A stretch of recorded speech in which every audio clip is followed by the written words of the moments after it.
Bismillahirrahmanirrahim. Assalamualaikum warahmatullahi wabarakatuh. Berjumpa kembali teman-teman di channel kita ya, Mas Tiu KDR. Kita tahu kesempatan kali kita akan berbagi informasi kembali ya, masih di seputar dunia pendidikan ya. Nah, khusus untuk kesempatan kali ini kita akan berbagi informasi ya. Di sini kita kembali akan mengabarkan, di sini tentunya ada surat edaran penting teman-teman ya. Ini dari Kemendikbudristek, yang mana surat edaran ini baru dikeluarkan ya per tanggal 3 Februari 2023 ya.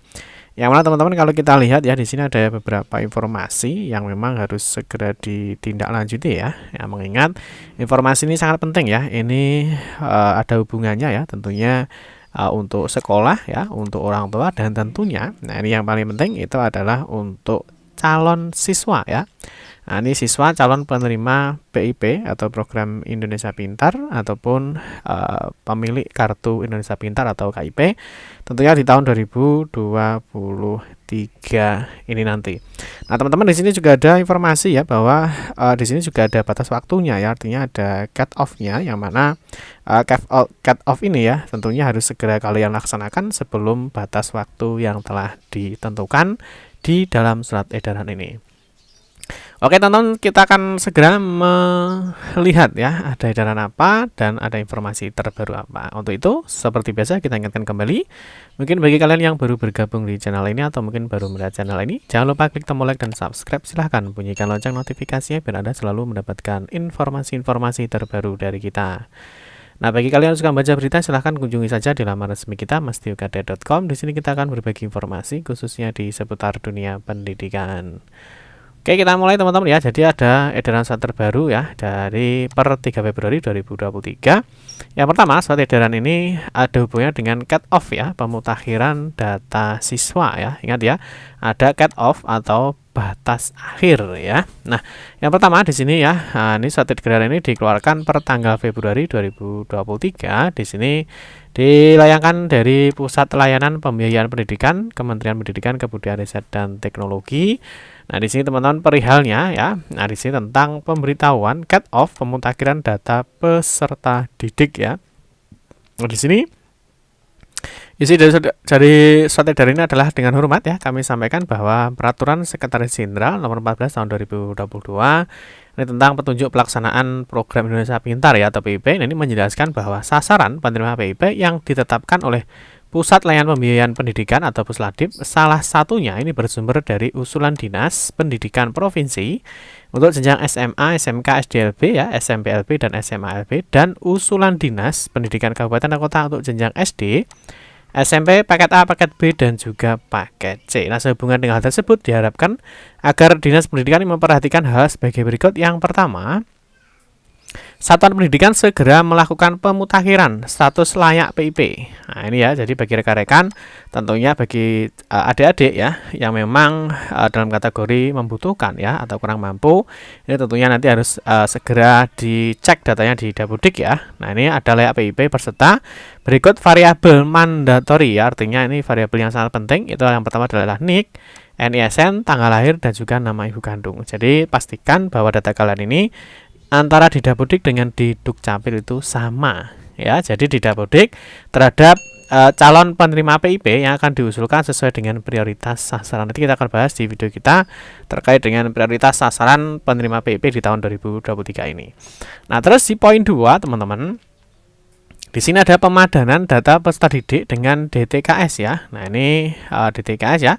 Nanti kita akan juga memberikan informasi bagaimana sih cara mengecek apakah kita itu termasuk di dalam DTKS apa tidak. Nah, ini untuk yang pemadanan data di DTKS dengan di Dapodik, ini cut off-nya adalah 31 Januari 2023 ya. Jadi artinya sudah selesai kemarin ya. Terus yang terakhir, nah ini untuk pengusulan peserta didik PIP fase 1. Nah, ini biasanya kemarin kalau kita lihat ada 2 fase ya. Nah, ini ada fase 1.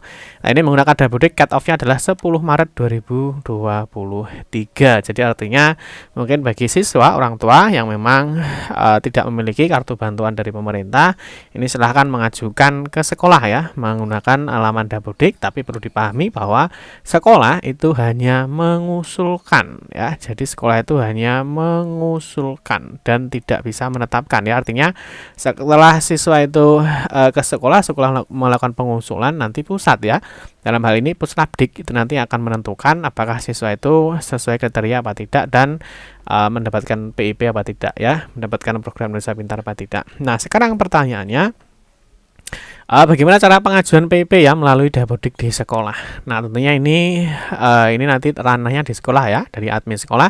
Jadi tentunya untuk siswa ya. Jadi untuk siswa tentunya nanti datang saja ke sekolah ya. Nah, silahkan datang ke sekolah. Ini untuk pengajuan PIP. Nah, berikutnya nanti sekolah ini akan melakukan pengajuan ya. Nanti akan mengajukan PIP-nya. Nah, ingat ya. Jadi sekolah itu hanya mengajukan. Nah, yang pertama teman-teman, nanti di dalam sekolah ini ada namanya aplikasi Dapodik ya, atau data pokok pendidikan, yang mana nanti di sini peserta didiknya ya atau siswanya itu yang yang mengajukan PIP. Nanti di sini ada beberapa pertanyaan. Yang pertama, apakah siswa ini sebagai penerima KPS atau PKH?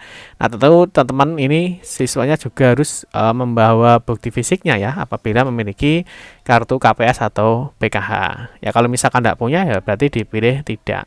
Ya, kalau punya berarti harus ada bukti fisiknya. Yang kedua, apakah punya KIP ya? KIP itu adalah kartu Indonesia Pintar, jadi fisiknya.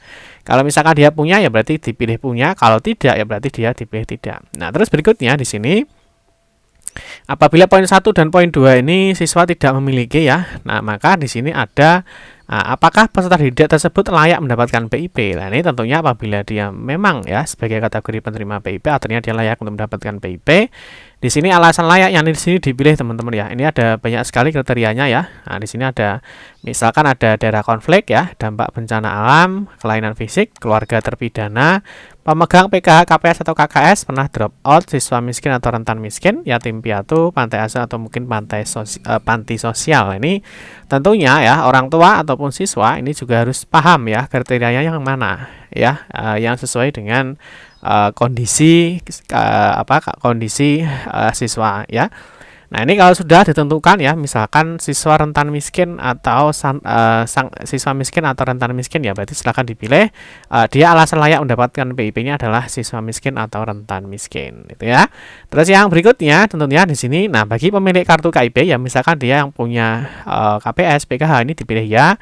Apakah punya KIP ya? Jawabannya iya. Nah, apakah peserta didik tersebut tetap akan menerima PIP? Jawabannya adalah iya. Jadi dia memiliki semuanya. Nah, kalau memiliki semuanya, maka datanya harus diisi ya. Di sini misalkan punya kartu pendidikan sosial, di sini ada nomor kartunya ya, ada nama di kartu ya, tahun mulai, tahun selesai. Ini misalkan dia punya program Indonesia Pintar ya, di sini ada nomor kartunya, ada nama di kartunya itu siapa pemiliknya ya. Nah, di sini tentunya harus didata. Ini untuk pengajuan PIP atau KIP. Paham ya? Nah, terus nanti di sekolah ya, setelah dari Dapodik ya, berikutnya nanti di sini ada namanya laman Si Pintar. Nah, ini nanti di sini dijelaskan ya. Nah, ini ada siswa usulan sekolah. Nah, siswa sekolah di sini dia ada usulan sekolah. Di sini ada usulan sekolah yang mana? Nah, di sini sudah ada informasinya ya, sudah diusulkan. Nah, ini sudah diusulkan. Artinya dari sekolah sudah melalui dinas. Jadi artinya sekolah dari Dapodik ya masuk ke aplikasinya dinas. Ini dinas sudah diusulkan. Nanti tinggal menunggu ya, apakah dari pusat ya. Dari pusat apakah nanti akan dapat atau tidak. Itu nanti yang menentukan adalah pusat. Paham teman-teman ya? Nah, seperti itu. Nah, terakhir cara cek ya apakah siswa itu terdaftar di DTKS atau tidak. Nah, DTKS ini adalah data terpadu kesejahteraan sosial ya. Nah, nanti teman-teman bisa cek aja ya, kunjungi laman cekbansos.kemensos.go.id. Nah, teman-teman di sini pilih wilayahnya ya. Pilih provinsi, kabupaten, kota, kecamatan, pilih desanya. Ini masukkan nama kepala keluarganya. Masukkan huruf kodenya ya, masukkan ini nanti munculnya beda-beda, silahkan dimasukkan di sini, klik cari data. Nanti apabila memang kalian itu sebagai penerima DTKS ya, nanti ini ada hasilnya. Kalau tidak terdaftar peserta ini artinya berarti bukan sebagai penerima, tidak termasuk di dalam data DTKS. Ya, tetapi kalau masuk di dalam data DTKS, maka nanti akan ada informasi seperti ini ya, nama penerima ya, ada umur ya, terus di sini dia penerima apa ya. Di sini ada BPNT ya, di sini ada PKH ya, di sini ada informasinya ya.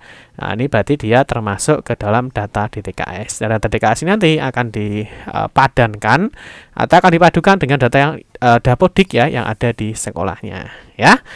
Semoga bisa dipahami teman-teman ya. Nah, cukup sekian saja. Semoga nanti kita akan semoga bagi rekan-rekan semuanya bisa mendapatkan bantuan pendidikan ya. Nanti di video berikutnya kita akan membahas bagaimana sih cara mengajukan PIP di tahun 2023 ini ya. Terima kasih teman-teman yang sudah menonton video ini. Mohon maaf jika ada salah-salah kata dalam memberikan informasi dan penjelasan. Kita berjumpa kembali di video-video berikutnya. Saya akhiri. Wassalamualaikum warahmatullahi wabarakatuh.